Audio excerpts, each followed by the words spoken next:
Hello everyone, स्वागत है आपका हेलो स्कॉलर में। हेलो स्कॉलर लेकर आया है आपके लिए उस 2000 रुपए के नोट से रिलेटेड सारी की सारी इंफॉर्मेशन जो कि आपके मन में सवाल की तरह बनी हुई है। कल आरबीआई ने 2000 रुपए के नोट को लेकर एक बहुत बड़ा डिसीजन लिया। आरबीआई ने बैंकों को कहा कि 2000 रुपए के नोट इशू करना बंद कर दीजिए। तो इसका मतलब ये हुआ कि क्या ये डिमोनेटाइजेशन है? क्या 2000 रुपए के नोट हम अगले दिन से नहीं इस्तेमाल कर पाएंगे? ऐसे बहुत सारे सवाल जो हैं वो लोगों के मन में आए और हम उन सारे सवालों के सही सही जवाब लेकर आपके सामने हैं। सबसे पहला सवाल बहुत सारे लोगों के मन में आया कि क्या अब हम 2000 रुपए का नोट यूज नहीं कर सकते हैं अपने नॉर्मल ट्रांजैक्शंस के लिए? तो ऐसा नहीं है दोस्तों, आप इसको इस्तेमाल कर सकते हो। अगर आपको कोई भी चीज सेल, परचेज, ट्रेड, एक्सचेंज कुछ भी करना है तो 2000 रुपए का नोट जो है वो अभी लीगल टेंडर है। बैंक ने रिक्वेस्ट करी है, आरबीआई ने रिक्वेस्ट करी है लोगों से कि 30 सितंबर तक आप अपना पैसा, जो भी आपके पास 2000 रुपए के नोट हैं, उसको बैंक में जाकर एक्सचेंज करवा दीजिए। क्या बैंक कोई आपसे एक्सचेंज करने के लिए फीस चार्ज करेगी?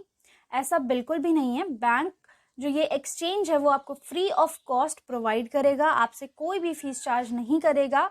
अगर कोई भी पर्सन आपको ये झूठी इन्फॉर्मेशन देता है कि लाओ मुझे पैसे दे दो और सो एंड सो चार्ज जो है वो बैंक आपसे लेगा, तो आप मुझे दे दो, मैं बैंक को दे दूंगा, ऐसा बिल्कुल भी नहीं है। बैंक ने इस एक्सचेंज को फ्री ऑफ कॉस्ट रखा है। कोई भी पैसा आपसे एक्सचेंज के लिए चार्ज नहीं किया जाएगा।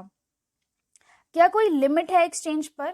जी हाँ, जब भी एक पर्सन बैंक में जाएगा अपना पैसा एक्सचेंज कराने के लिए तो वो सिर्फ 10 नोट यानी कि सिर्फ 20,000 रुपए तक ही एक्सचेंज करा पाएगा एक टाइम पर।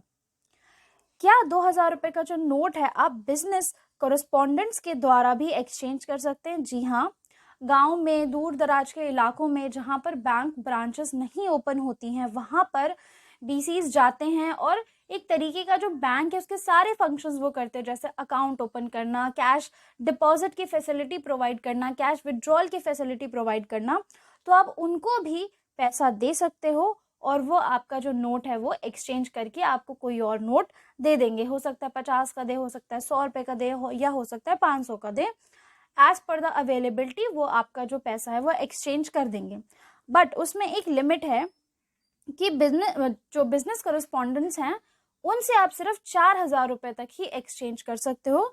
बट अगर आप बैंक में जाते हो तो आप वहां से 10 नोट यानी कि 20,000 रुपए तक एक्सचेंज कर सकते हो एक टाइम पर।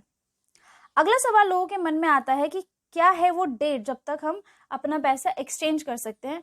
तो 23 मई से लेकर 30 सितंबर तक के बीच में आप अपने अकाउंट, जहां पर भी, जिस भी बैंक में आपका अकाउंट है उसकी कोई भी ब्रांच में जाकर आप अपना पैसा एक्सचेंज कर सकते हो। जो डेट है वो 23 मई 2023 से लेकर 30 सितंबर 2023 है। काफी अच्छा खासा टाइम मिल गया है नोट एक्सचेंज करने के लिए। क्या ये जरूरी है कि जिस ब्रांच में आपका अकाउंट है आप उसी ब्रांच में जाकर पैसा एक्सचेंज करवा सकते हैं? ऐसा नहीं है।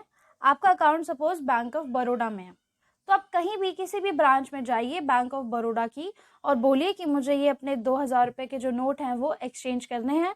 तो वो जो लिमिट है यानी कि 20,000 रुपए, तो वो आपको 20,000 रुपए तक का जो नोट है वो एक्सचेंज करके दे देंगे। यानी 10 नोट अगर आप उनको दोगे 2000 रुपए के तो वो अवेलेबिलिटी के हिसाब से 100, 50, 500 आपको जो एक्सचेंज करके दे देंगे। बट ये कोई कंपल्शन नहीं है कि आपको उसी ब्रांच में जाना है। So that's all for this video. अगर आपके कोई और भी सवाल हैं तो आप कमेंट सेक्शन में बता सकते हैं हमें। And I hope you guys like the video. Kindly hit the like button and subscribe to our channel. Thank you everyone. Follow for more content.